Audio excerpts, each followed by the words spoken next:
حمید مجید۔ محترم حاضرین اکرام، اللہ تعالیٰ کی رحمت سے متعلق کچھ ضروری باتیں مختصر وقت میں سننے اور سمجھنے کی کوشش کریں گے انشاءاللہ۔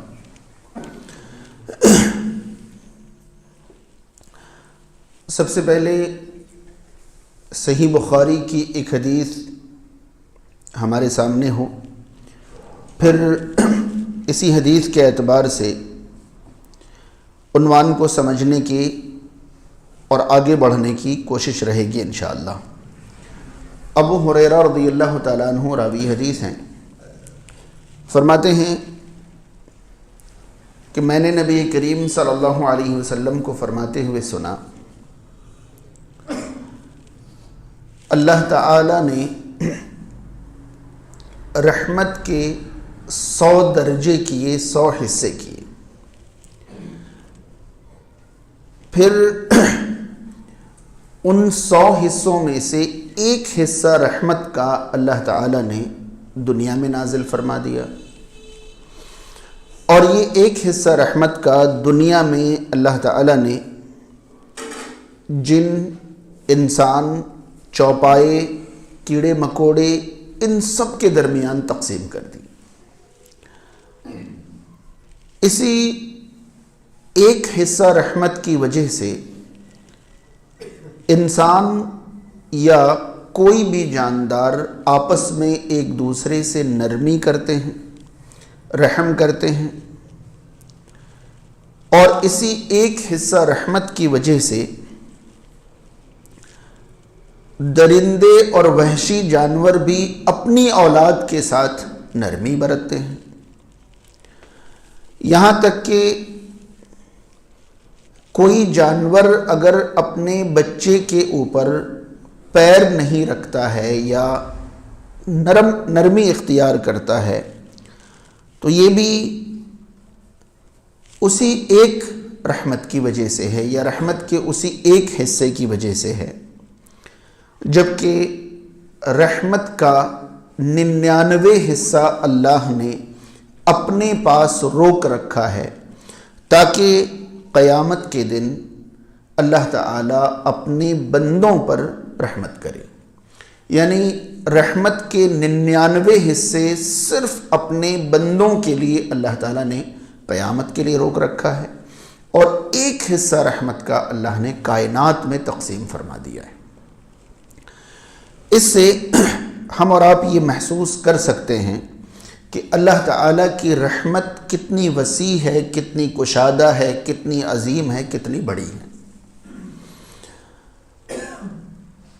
ضروری ہے کہ ہم پہلے یہ سمجھ لیں کہ رحمت کہتے کسے ہیں، یا رحمت کس چیز کا نام ہے۔ رحمت جو لفظ ہے، یہ لفظ 3 حرفوں سے مل کر بنا ہے، را، ہا اور میم۔ اگر آپ قرآن اور حدیث میں یا عربی زبان میں یہ را، ہا، میم والے لفظ کے معانی تلاش کریں تو کہیں آپ کو اس کا معنی رشتے کا ملے گا، کہیں آپ کو اس کا معنی ماں کے پیٹ کا ملے گا، کہیں آپ کو اس کا معنی نرمی کا ملے گا۔ آپ دیکھیں، شریعت میں ایک لفظ ہے صلہ رحمی، جس کو اردو میں ہم ترجمہ کرتے ہیں تو یہ کہتے ہیں رشتے نبھانا۔ تو یہاں رحم کا معنی رشتہ لیا گیا ہے۔ قرآن مجید میں بار بار اللہ تعالیٰ نے یہ لفظ استعمال فرمایا ہے رشتے کے معنی میں۔ ایسے ہی آپ دیکھیں گے کہ قرآن میں یا عربی زبان میں ماں کے پیٹ کے لیے رحم مادر کا لفظ استعمال ہوتا ہے، ماں کے پیٹ کے لیے رحم مادر کا لفظ استعمال ہوتا ہے۔ اور یاد رہے کہ پیٹ کو رحم کہنے کا مقصد بھی یہی ہے کہ ہر وہ جاندار مادہ جو اپنے پیٹ میں کسی بھی شکل میں رکھ کر پیدا کرے، وہ اپنے پیٹ سے پیدا ہونے والی اولاد کے ساتھ جتنی نرمی کرے گی اتنی نرمی اور کسی کے ساتھ نہیں کرے گی۔ پھر رحمت کا جو اصل معنی ہے، جو مرکزی معنی ہے، وہ نرمی ہے۔ اندازہ لگائیں کہ رحم کو رشتہ کیوں کہتے ہیں؟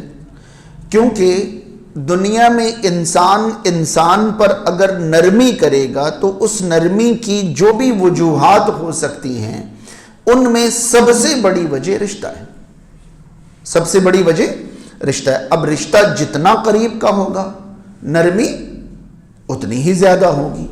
اسی طرح ماں کے پیٹ کو رحم کہنے کی وجہ یہی ہے کہ ماں اپنی اولاد پر جتنی نرمی برتتی ہے، کئی بار ہم اور آپ یہ مثال دیتے ہیں کہ ماں کی نرمی سے اولاد بگڑ جاتی، اس قدر ہم مثالیں دینے لگتے ہیں کہ ماں اس قدر نرمی کرتی ہے کہ جہاں اولاد نرمی کا حق نہیں رکھتی ہے ماں وہاں بھی نرمی کر جاتی ہے۔ پھر اللہ تعالی کی رحمت اپنے بندوں پر، اس کا کیا مطلب نکلے گا؟ اس کا مطلب یہ نکلے گا کہ بندہ اللہ تعالی کے لیے جو کچھ بھی کرے اسے قبول کرنے کے لیے بہت زیادہ چھان بین اور باریکی اختیار نہ کرے، یہ اللہ کی رحمت کی ایک قسم ہے۔ بات سمجھ میں آ رہی ہے؟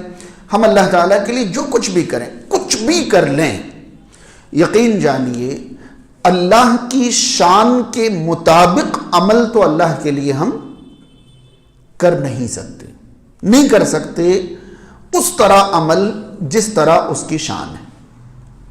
سمجھ میں آ رہی بات؟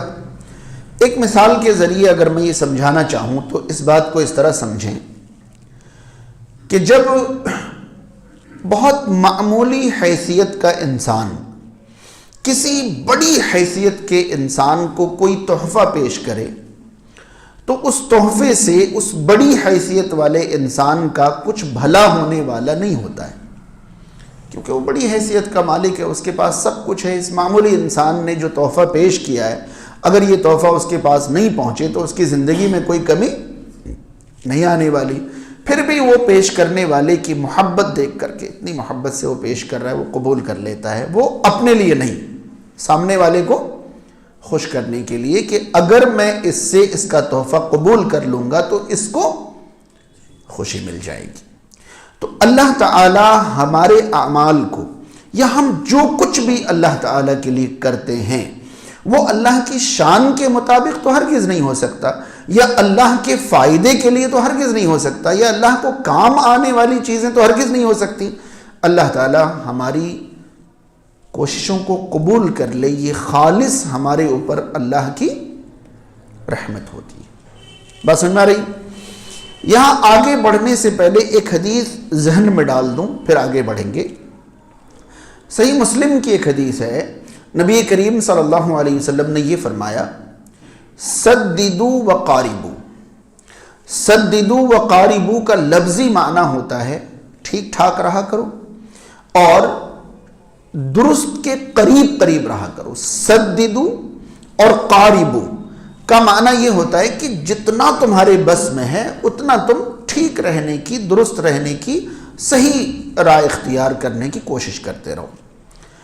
وَاعْلَمُوا لَن يَنْجُوَ أَحَدٌ مِّنْكُم مِّنْ عَمَلِهِ، مگر یاد رکھنا تم میں سے کوئی اپنے عمل سے نجات نہیں پائے گا۔ بات سمجھ میں آ رہی ہے؟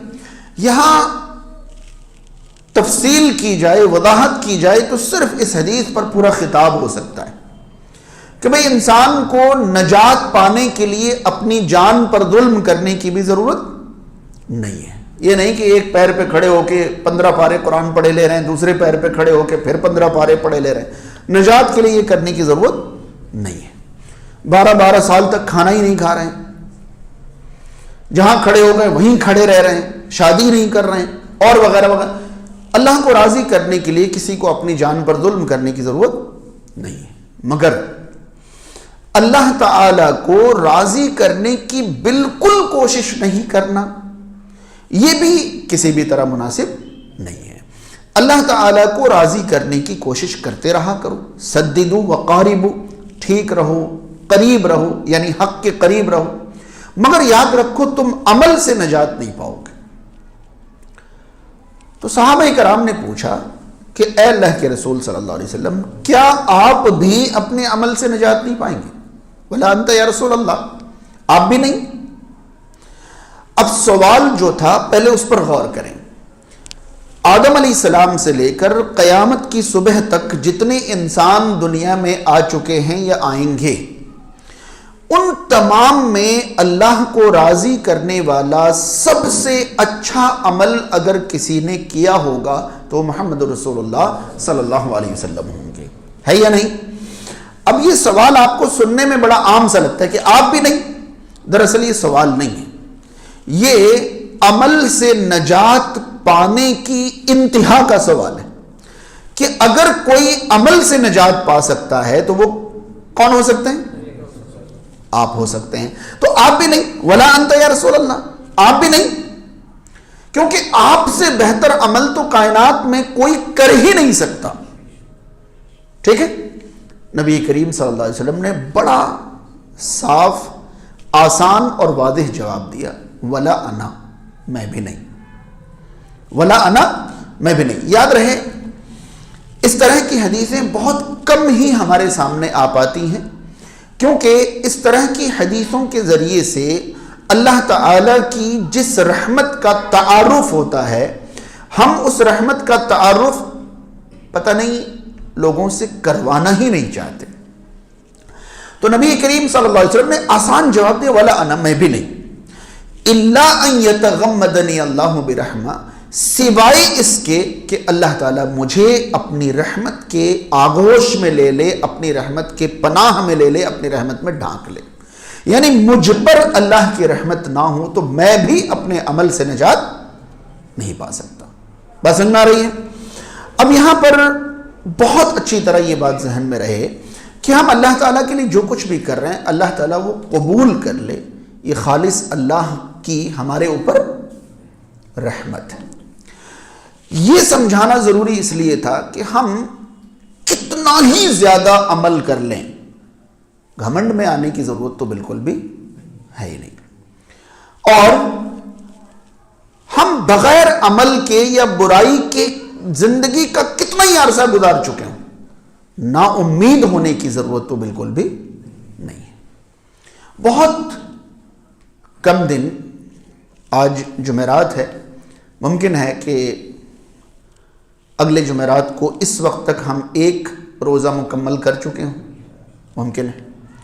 تو یہ گھڑی ہے کہ ہم میں سے کوئی بھی کسی بھی درجے کا ہو، اللہ کی رحمت کی امید دل میں پیدا کرے، توبہ کرے، اپنے آپ کو اللہ کی طرف لانے کا مضبوط ارادہ کرے۔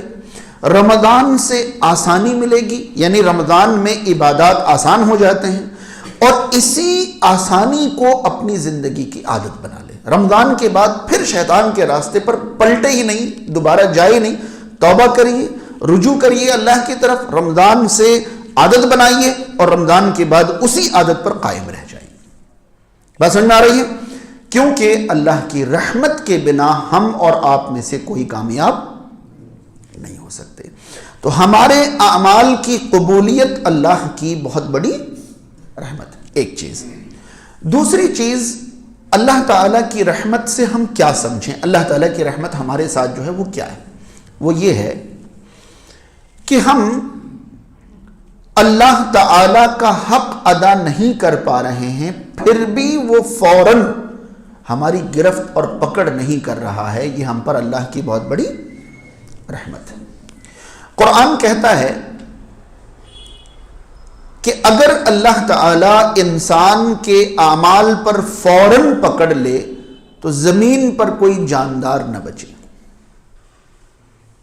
زمین پر کوئی جاندار نہ بچے، بس اللہ کی نافرمانی ہوئی اور فوراً اللہ نے پکڑ لیا۔ یاد رہے، ہم اور آپ میں سے اکثر انسان کی یہ عادت ہوتی ہے کہ جو ہمارے کنٹرول میں ہے، جب وہ ہماری فرما برداری نہیں کرتا تو ہم فوراً اس کی گرفت کرتے ہیں، فوراً اسے پکڑ لیتے ہیں۔ اللہ تعالیٰ دن رات صبح شام کی نافرمانی کے باوجود فوراً ہماری گرفت نہیں کرتا، یہ اللہ تعالیٰ کی بہت بڑی رحمت ہے۔ اس کے بعد اللہ کی رحمت کو اس طرح سمجھیں کہ ہم اللہ کی شان کے مطابق عمل نہیں کر پا رہے، ہم اللہ کی نافرمانی کر ہی بیٹھتے ہیں، اس کے باوجود رب تعالی ہماری گرفت نہیں کر رہا ہے، یہ الگ بات ہے، ہمیں نعمتوں سے نواز رہا ہے، یہ اس کی رحمت کی بہت بڑی دلیل ہے۔ نعمتوں سے نواز رہا ہے کا مطلب دیکھیے، کئی بار ہم کیا کرتے ہیں کہ ہم اپنی اولاد سے کہتے ہیں کہ آپ کو ایسا کرنا ہے، ایسا کرنا ہے، ایسا کرنا ہے۔ اگر اولاد ایسا کرتی ہے تو ہمیں خوشی ہوتی ہے، اور جب خوشی ہوتی ہے تو ہم انہیں خوش کرنے کی کوشش کرتے ہیں، اور جب وہ ایسا نہیں کرتی ہے تو ہم سزا دیتے ہیں، مارتے ہیں، پیٹتے ہیں، ڈانٹتے ہیں، ڈپٹتے ہیں۔ لیکن کئی بار ایسا ہوتا ہے کہ ہم نہ ہی گرفت کرتے ہیں اور نہ ہی خوش کرتے ہیں، بلکہ ان کو ان کی حالت پر جاؤ، تمہارے لیے کچھ کرنا ہی نہیں۔ اگر اللہ تعالیٰ صرف اتنا کر دے کہ جاؤ، تمہاری پکڑ تو نہیں کر رہے ہیں، لیکن جو نعمتیں میری طرف سے تمہیں مل رہی خالی انہیں روک دیتے ہیں۔ ایک آدھ سال کے لیے سورج نکلنا بند ہو جائے، ایک آدھ سال کے لیے سورج نکلنا بند ہو جائے تو یقین جانیں انسان کے جسم کے ساتھ کیا ہوگا وہ تصور نہیں کر سکتے۔ آپ کو معلوم ہے نا، دھوپ نہیں ملے تو انسان کے جسم میں ایک وٹامن کی کمی ہو جاتی ہے، اور اس کے بعد اس کی ہڈیوں میں کوئی جان نہیں بچتی، اور پھر کیا کیا ہوتا ہے۔ اگر دھوپ نہ نکلے، صرف ایک سال مکمل طور پر بارش رک جائے، اللہ تعالی جس ہوا کے ذریعے ہم سانس لے رہے ہیں اس ہوا کو صرف اوپر کھینچ لے، یا اس کی جو رفتار ہے اسے زیادہ کر دے، یعنی ہوا اگر آندھی کی شکل لے لے یا ہوا چلنا بند ہو جائے، دونوں ہی صورتوں میں ہمارا کیا ہوگا۔ تو اندازہ لگائیے کہ جو کچھ ہم اللہ کے لیے کر رہے ہیں اسے اس کی شان کے مطابق نہ ہونے کے باوجود قبول کر لینا، یہ اللہ کی بہت بڑی رحمت ہے۔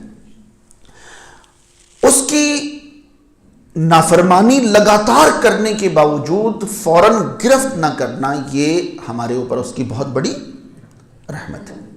اور نافرمانیوں کے باوجود، اس کا حق ادا نہ کرنے کے باوجود ان گنت احسانات اس کا ہمارے اوپر جاری رکھنا، یہ اس کی رحمتوں میں سے بہت بڑی رحمت ہے۔ اب ظاہر سی بات ہے ہمیں ہر سانس، ہر لمحہ اس کی رحمت کی ضرورت ہے، تو کچھ ایسی چیزیں ہمارے ذہن میں ہونی چاہیے جن سے ہم اللہ کی رحمت مزید مزید مزید حاصل کر سکیں، کیونکہ ہم اور آپ اچھی طرح جانتے ہیں کہ ایک انسان کا ہر شخص کے بارے میں دل میں جو نرم پہلو ہوتا ہے یا جو رحم کا مادہ ہوتا ہے وہ برابر نہیں ہوتا ہے۔ ہم سے کون کتنا قریب ہے اسی اعتبار سے ہم اس کے ساتھ رحم کرتے ہیں۔ بات سمجھ میں آ رہی ہے؟ اور انسان تو سبھی انسان ہیں، مگر کئی بار ہم دیکھتے ہیں کہ ایک آدمی کسی سے ان کے اعمال، افعال، کردار، اخلاق کی وجہ سے محبت کرتا ہے تو ان کی چھوٹی چھوٹی اچھائی بھی بہت بڑی بڑی لگنے لگتی ہے، بڑی بڑی برائی بھی برائی نہیں لگتی ہے، اور کسی سے محبت نہیں ہوتی ہے تو چھوٹی چھوٹی برائی بھی بہت بڑی لگتی ہے، بڑی بڑی خوبیاں بھی خوبی نہیں لگتی ہیں۔ تو اندازہ لگائیے کہ جس طرح ایک انسان دوسرے انسان کے بارے میں اپنے دل میں الگ الگ خیالات رکھتا ہے، اسی طرح اللہ تعالیٰ اپنے بندوں کے ساتھ رحم کا الگ الگ معاملہ کرتا ہے۔ اللہ تعالیٰ کی رحمت ہر بندے کے ساتھ برابر نہیں ہے۔ اللہ تعالیٰ کی رحمت کو واضح کرنے کے لیے اللہ تعالیٰ نے اپنی دو صفت بیان فرمائی۔ اللہ تعالیٰ نے اپنی رحمت واضح کرنے کے لیے قرآن مجید میں اپنی دو صفت، رحمت کی دو صفت بیان فرمائی، ایک رحمان اور ایک رحیم۔ آپ کسی بھی ترجمے میں دیکھیے تو رحمان اور رحیم دونوں کا معنی آپ کو ملے گا نہایت رحم کرنے والا، بے حد مہربان، دونوں کا معنی ایک ہی ہے۔ مگر رحمان اور رحیم سے یہ پتہ چلتا ہے کہ اللہ تعالیٰ کی رحمت ہمیشہ ہر کسی کے لیے برابر نہیں ہے۔ اللہ تعالیٰ کی کچھ رحمتیں خاص ہیں اور کچھ رحمتیں عام ہیں، کچھ رحمتیں عام ہیں۔ میں آپ کو محسوس کراؤں، آپ حیران رہیں گے کہ ایک ہی طرح کے دو لوگ درجے میں ایک جیسے نہیں ہوتے۔ مان لیجئے میرے گھر کوئی مہمان آنے والے ہوں،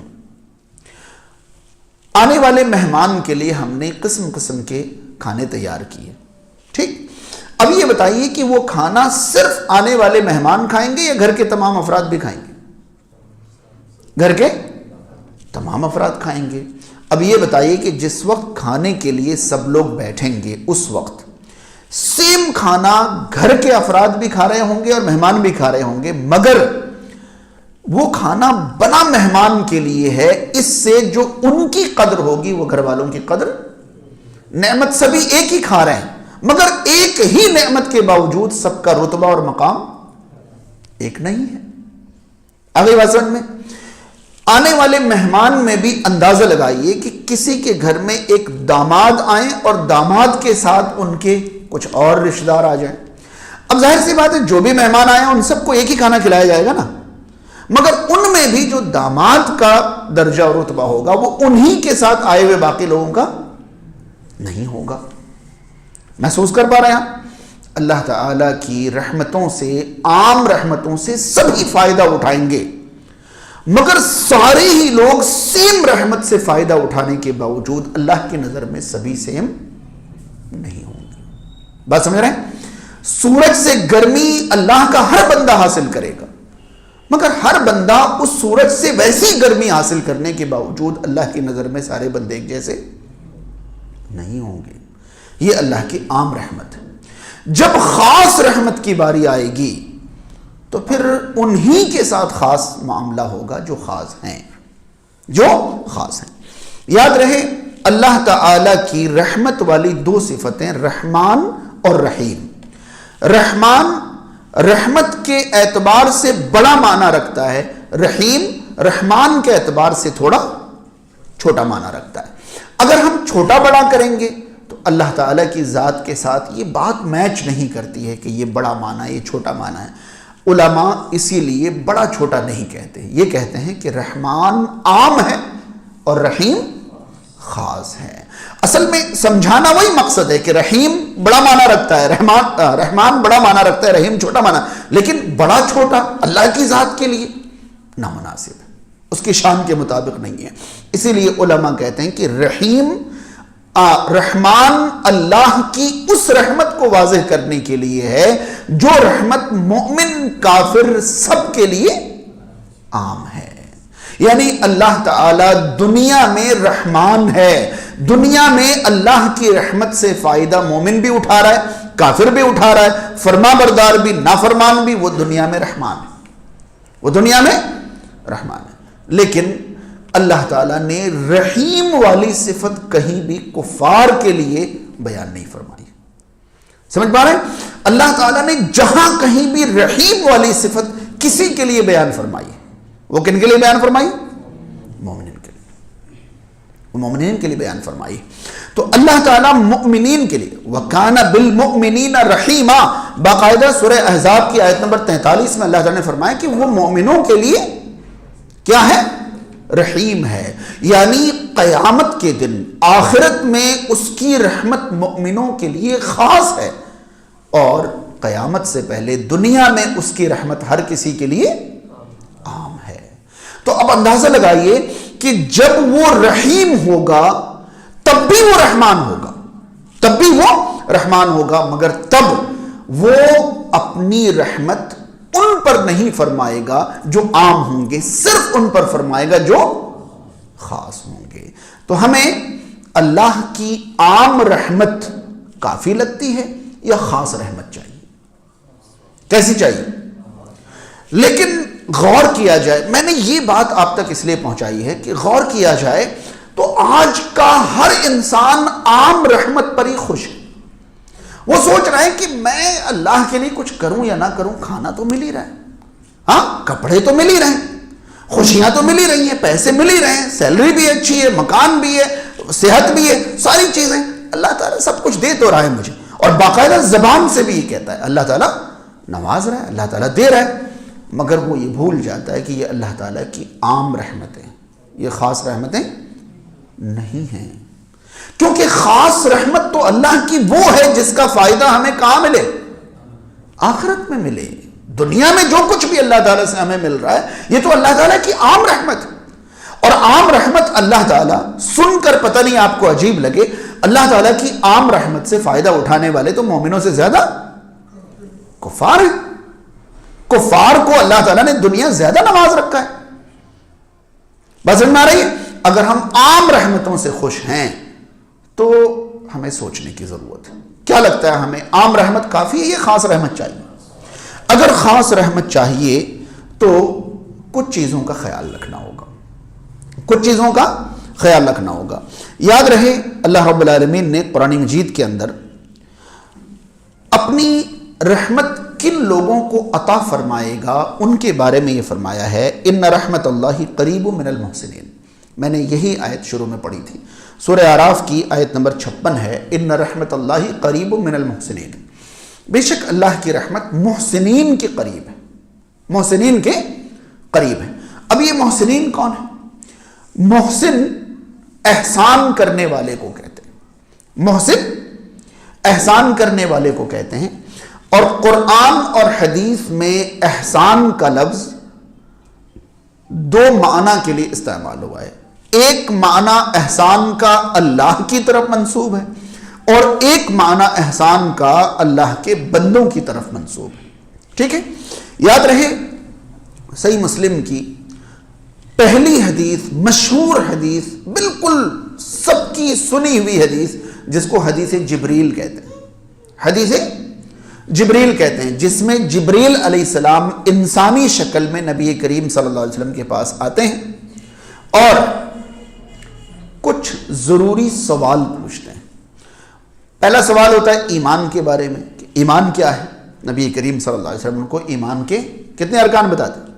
6. پھر وہ پوچھتے ہیں اسلام کیا ہے، تو آپ صلی اللہ علیہ وسلم انہیں اسلام کے 5 ارکان بتاتے ہیں. تیسرا سوال ان کا ہوتا ہے احسان کیا ہے. سمجھ رہے ہیں؟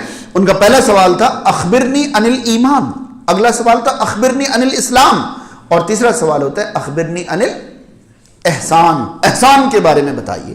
تو وہاں نبی کریم صلی اللہ علیہ وسلم نے احسان کی جو تعریف کی ہے وہ ہماری اور آپ کی سمجھ میں جو لفظ احسان ہے اس سے بالکل الگ ہے.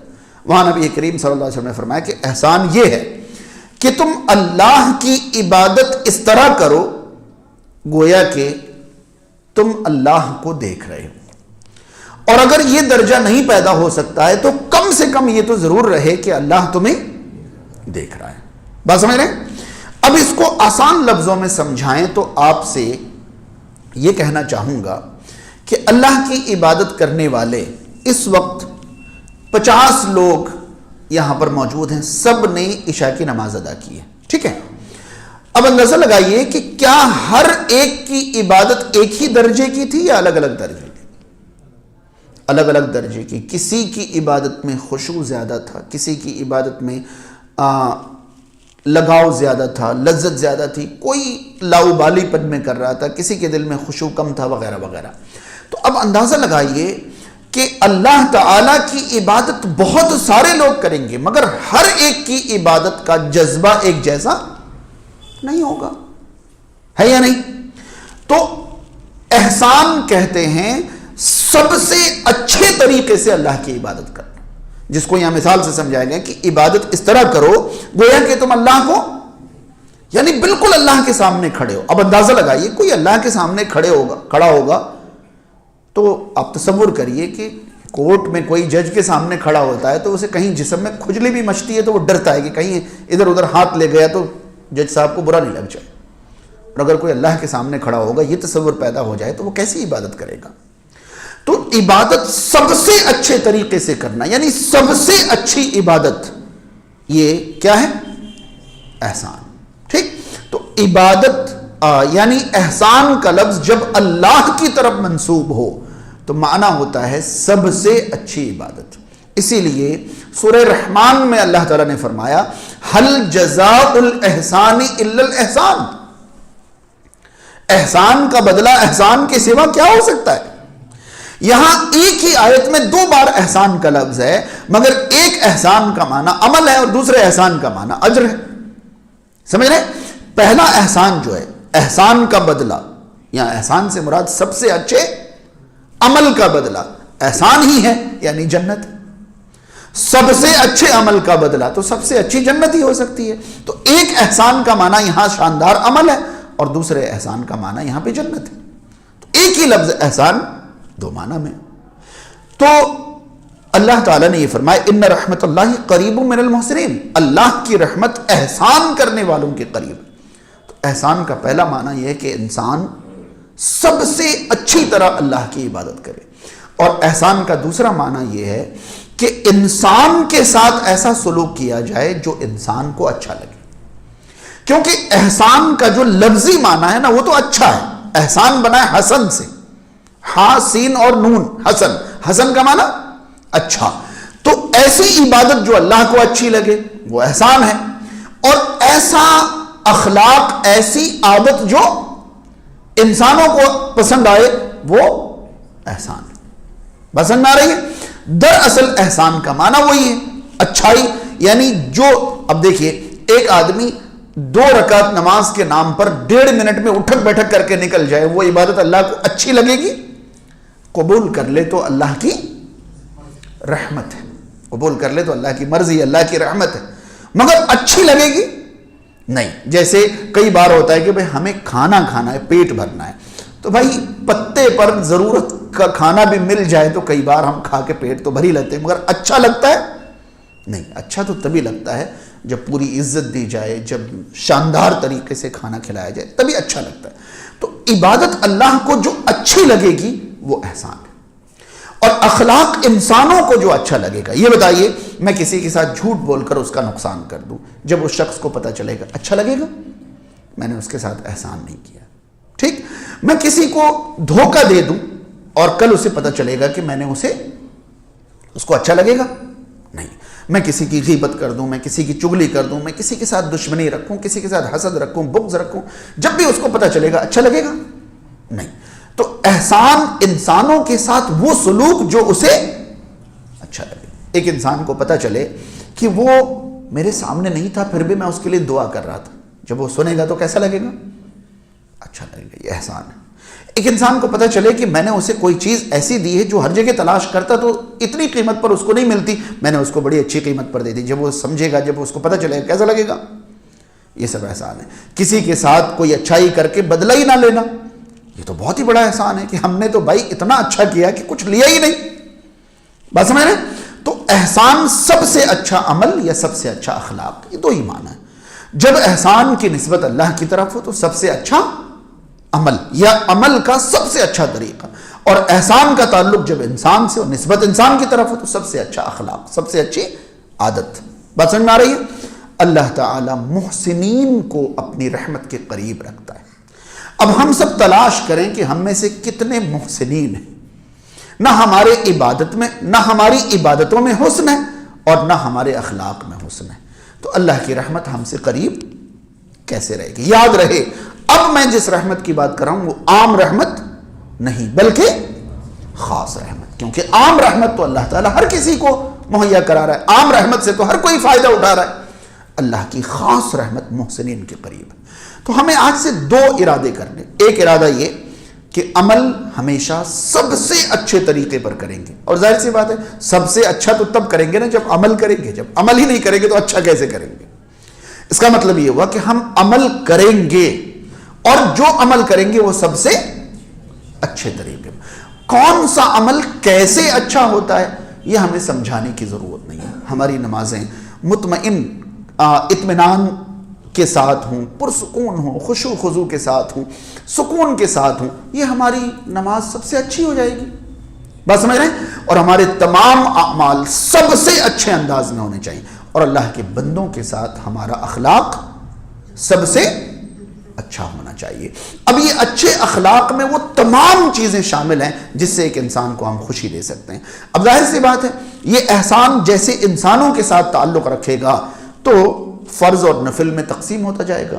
اگر والدین کے ساتھ اچھے سلوک کی بات آئے گی تو عربی میں اسے حسن سلوک کہتے ہیں حسن سلوک. آپ کو پتہ ہے اس حسن سلوک والدین کے ساتھ حسن سلوک کو قرآن نے کیا لفظ دیا ہے جانتے ہیں آپ لوگ؟ کیا دیا ہے؟ احسان. وَقَضَى رَبُّكَ أَلَّا تَعْبُدُوا إِلَّا إِيَّاهُ وَبِالْوَالِدَيْنِ إِحْسَانًا.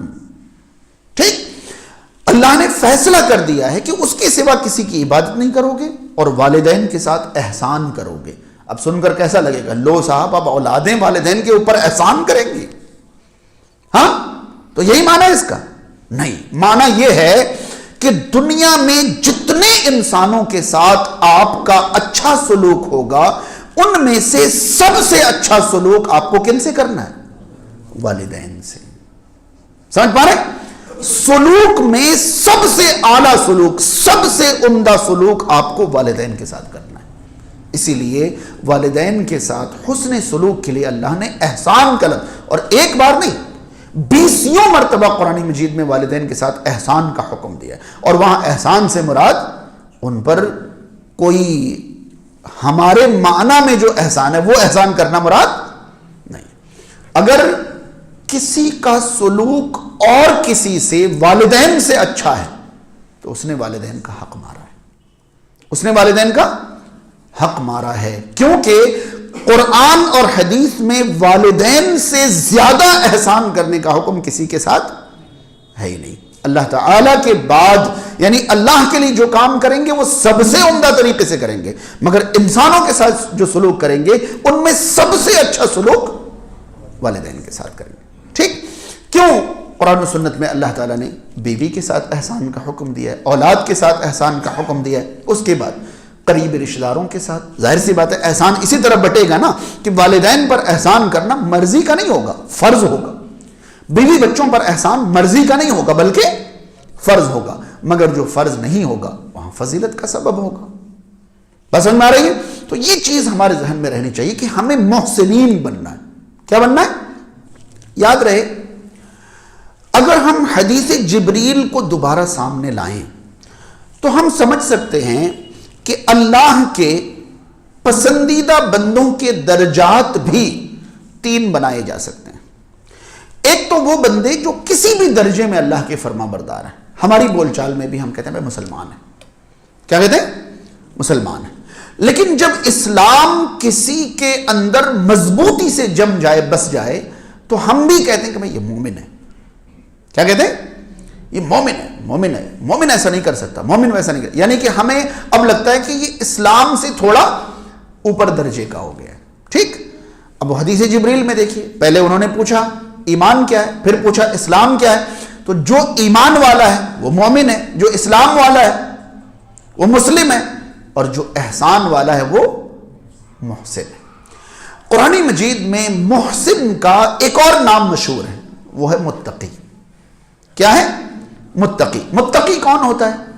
بھئی بیسک پر عمل کرنے والا مسلمان ہے، بیسک سے تھوڑا اونچا ہو جائے تو مومن ہے، مگر ہر قدم پر، ہر مرحلے میں، ہر بات میں سب سے ٹاپ کلاس اپنانا کن کا کام ہوتا ہے؟ متقین کا. ٹھیک ہے، تو متقین اور محسنین ایک ہی درجے کے لوگ ہیں. مسلمین، مؤمنین اور محسنین یا متقین. مزے کی بات بتاؤں، قرآن مجید میں جنت میں داخل ہونے والوں کا ذکر مسلمان کے ساتھ بھی آیا ہے، مومن کے ساتھ بھی آیا ہے، مگر شاید قرآن میں کہیں یہ نہیں کہا گیا کہ میں نے جنت بنائی مسلمان کے لیے. بنائی کن کے لیے؟ متقین کے لیے. اعدت للمتقین. بالکل وہی بات کہ کھانا تو داماد کے لیے بنا ہے، چاہے کھا لیں سبھی لوگ، مگر بنا کس کے لیے؟ ہاں، تو جن کے لیے بنا ہے، جو ان کا مقام ہوتا ہے، وہ کھانے والوں کا مقام نہیں ہوتا ہے، جن کے نام پر تیار ہے. اعدت. اسی طرح جہنم میں گنہگار مسلمان بھی چلے جائیں گے، مگر جہنم بنائی مسلمانوں کے لیے. اعدت للکافرین. جہنم تیار ہے کافروں کے لیے. ٹھیک ہے، وقتی طور پر اس میں گنہگار مسلمان بھی چلے جائیں گے، مگر گنہگاروں کے لیے، مسلمانوں کے لیے جہنم بنائی نہیں گئی. اعدت للکافرین، اور یہ اعدت للمتقین. ایک اور مزے کی بات بتاؤں تو جنت میں داخل ہونے کا ذکر ایمان اور عمل صالح کے ساتھ تو قرآن میں بہت مل جائے گا. ٹھیک، ان الذین آمنوا وعملوا الصالحات يدخلون الجنہ، بہت مل جائے گا کہ ایمان والے، عمل صالح والے جنت میں چلے جائیں گے. مگر جنت کی نعمتوں کا ذکر جن کے لیے ہے، جب آپ ایسی آیتیں تلاش کریں گے تو مزے کی بات یہ ہے کہ وہاں متقین ہی ملیں گے. سمجھ رہے ہیں؟ ان للمتقین مفازا وحدائق واعنابا وکواعب واترابا وکأسا دہاقا. کن کے لیے بیان کی جا رہی؟ ان المتقین فی جنات وعیون، ان المتقین فی ظلال وعیون. جہاں کہیں بھی جنت کی نعمتیں، مطلب بونس چیزیں بیان کی گئی ہیں کہ جنت میں یہ نعمت ہوگی، وہ ساری نعمتیں کن کے لیے بیان کی گئی؟ متقین کے لیے. تو ہمیں محسن بننا ہے، اور یہی متقی کا دوسرا نام ہے. محسن اور متقی ایک ہی ہے. تو ٹھیک ہے، جنت کے آخری درجے میں کسی کو داخلہ نصیب ہو جائے وہ بھی بڑا خوش نصیب ہوگا، لیکن واقعی جنتی تو وہ ہیں جن کے بارے میں اللہ تعالیٰ یہ کہے کہ یہ جنت ہم نے تمہارے لیے بنائی. ہاں، یہ تو تمہارے لیے بنائی ہے میں نے، تم ہی تو ہو الذین یرثون الفردوس. متقین کے بارے میں، اور کسی کے لیے نہیں ہے. جہاں کہیں آپ کہیں گے جنت کے وارث ہیں یہ لوگ، جنت کے مالک ہیں یہ لوگ، جنت کے حقدار ہیں، جنت میں ان کو یہ ملے گا وہ ملے گا، وہاں سب جگہ آپ دیکھیں گے ذکر کن کا ہے؟ متقین اور محسنین کا. یہ وہ لوگ ہیں جو اللہ کی خاص رحمت کے سب سے بڑے حقدار ہیں. اللہ کی عام رحمت اللہ تعالیٰ جس پر چاہے کر دے، خاص رحمت کے لیے ہمیں کرنا پڑتا ہے. اب یہ بات سمجھ میں؟ اب ہم سب لوگ بڑے اس میں رہتے ہیں کہ بھئی اللہ تعالیٰ اتنی رحمت والا ہے، کہیں نہ کہیں تو رحمت کر ہی دے گا. اللہ تعالیٰ رحمت کر دے گا، یہ اس کی عام رحمت ہے، مگر ہم خود کو اس کی رحمت کے قابل بنائیں تب ہمیں خاص رحمت حاصل ہوگی. بات سمجھ رہے ہیں؟ میں ایک مثال دے کر اپنی بات ختم کر دوں. میرا مقصد آج صرف یہ تھا کہ میں آپ کو یہ بتاؤں کہ ہمیں محسنین کا درجہ حاصل کرنے کی کوشش کرنی ہے، کیونکہ اللہ کی رحمت کن کے قریب ہے. ویسے یہ الگ بات ہے کہ قرآن مجید میں احادیث میں اللہ تعالیٰ نے ایمان والوں کے ساتھ رحمت کی بات کری ہے، عمل والوں کے ساتھ کری ہے، اخلاق والوں کے ساتھ، بے شمار چیزوں، جو اللہ کے بندوں پر رحم کرے، جو جانوروں پر رحم کرے، ان سب پر اللہ کی رحمت ہوتی ہے. مگر میں نے ان سب کا خلاصہ آپ تک پہنچا دیا. محسنین بنیے، اللہ کی خاص رحمت کے قریب ہو جائیں گے. ایک آخری بات بتا کر میں اپنی بات ختم کروں. ایک بچے کو پڑھائی کے دوران یہ پتہ چل جائے کہ ہمارے ایک استاذ ہیں، وہ بھر بھر کے نمبر دے دیتے ہیں، وہ بھر بھر کے مارکس کیا کرتے ہیں؟ دے دیتے ہیں. مطلب آس پاس بھی ہوتا ہے نا صحیح کے، تب بھی وہ ان کو پورا صحیح مان لیتے ہیں. بڑی مشکل سے نمبر کاٹتے ہیں، ان کو نمبر کاٹنے نہیں آتا، وہ تو بھر بھر کے نمبر دے دیتے ہیں. اب یہ سوچ کر کہ بھائی استاذ بھر بھر کے نمبر دے ہی دیتا ہے، اگر کوئی بچہ کچھ بھی نہ لکھ کر آئے تو کیا وہ نمبر دے پائیں گے؟ ہاں، نہیں دے پائیں گے. اب یہ بچہ اس استاد سے کہے کہ محترم ہم نے تو آپ کے بارے میں سنا تھا کہ آپ بھر بھر کے نمبر دیتے ہیں، ہاں آپ کسی کے نمبر کاٹتے ہی نہیں ہیں، ہاں مجھے آپ نے کچھ بھی نہیں دیا، میں تو اسی امید پر تھا کہ آپ نمبر دے دیتے ہیں، دے ہی دیں گے. کیا کہیں گے استاذ یہ کہیں گے بیٹا میں بھر بھر کے نمبر دیتا ہوں، صحیح بات ہے، میں نمبر نہیں کاٹتا ہوں، یہ بھی صحیح بات ہے، میں کم صحیح کو زیادہ صحیح مان لیتا ہوں، یہ بھی صحیح ہے، بہت غلط کو بھی زیادہ غلط نہیں مانتا ہوں، یہ بھی صحیح ہے، مگر تم نے میری رحمت کے قابل خود کو بنایا ہی نہیں تو میں کیا کرتا. میں مجبور ہو گیا کہ میں چاہ کر بھی تمہیں نمبر دے نہیں پایا. تو اللہ تعالیٰ 99 حصہ رحمت اپنے پاس رکھا ہوا ہے. ہمیں لگتا ہے عمل کرنے کی کیا ضرورت ہے، مگر یہ 99 حصہ رحمت جو اللہ نے اپنے پاس رکھی ہے، اسے حاصل کرنے کا کوئی تو سبب ہمارے پاس ہونا چاہیے نا. ہاں اب اندازہ لگائیے کہ جو بندے یہ سوچ رہے ہیں کہ اللہ کی رحمت اتنی وسیع ہے کہیں نہ کہیں تو حاصل ہو ہی جائے گی، میں یہ کہنا چاہوں گا کہ اتنی وسیع رحمت جس کی ہے اس کی رحمت سے بھی جو محروم رہ جائے وہ کتنا بڑا بد نصیب. اس طرح کیوں نہیں سوچتے؟ ہاں اتنی وسیع رحمت والی ذات کی رحمت سے بھی اگر کوئی محروم رہ جائے تو اس کی بدقسمتی کا تو کوئی اندازہ ہی نہیں لگا سکتا. تو کوشش یہ نہیں کریں کہ اس کی رحمت ہمیں مل جائے وہ تو اس کی رحمت ہے نا، وہ تو اس کی طرف سے، کوشش یہ کریں کہ ہم خود کو اس کی رحمت کے قابل بنا لیں، کسی نہ کسی درجے میں کہیں تو اپنے آپ کو اطمینان ہو کہ شاید اس کے ذریعے مجھے اللہ کی خاص رحمت حاصل ہو جائے۔ عام رحمت تو سمجھ ہی گیا، خاص رحمت حاصل ہو جائے۔ رحمان ہے وہ تو ہم دن رات صبح شام محسوس کر رہے ہیں، میں صحت مند کھڑا ہوں یہ اللہ کے رحمان ہونے کی وجہ سے تو ہے، ہم سب یہاں سکون سے بیٹھے ہیں یہ اس کے رحمان ہونے کی وجہ سے تو ہے، مگر اس کی رحیمیت سے کچھ حاصل ہو جائے اس کے لیے تو کچھ تیار کر کے لے جائیں۔ رمضان بہت ہی قریب ہے، اس رمضان اپنے آپ کو محسن بنانے کی تیاری کریں انشاءاللہ، اور رمضان سے بہتر کوئی موقع آتا ہی نہیں ہے اپنے آپ کو محسن بنانے کا، کیونکہ رمضان میں انسان کو دو بڑے فائدے حاصل ہو جاتے ہیں، ایک تو نیکیوں کا گراف بہت بڑھ جاتا ہے اور گناہوں سے خود بخود انسان دور ہو جاتا ہے، اور یہی دونوں چیزیں محسنین کی پہچان ہے، وہ نیکیوں کی طرف تیز آگے بڑھتے ہیں اور گناہوں سے بہت دور بھاگتے ہیں۔ تو محسن بننے کی کوشش کریے، اللہ کی خاص رحمت کا حقدار بنیں گے انشاءاللہ۔ اللہ تعالیٰ ہم تمام کو جس طرح دنیا میں اپنی رحمت کے آغوش میں رکھا ہوا ہے، آخرت میں بھی اپنی رحمت کا ہمیں حقدار اور مستحق بنا دے۔ سبحانک اللہم و بحمدک اشہد ان لا الہ الا انت استغفرک و اتوب الیک۔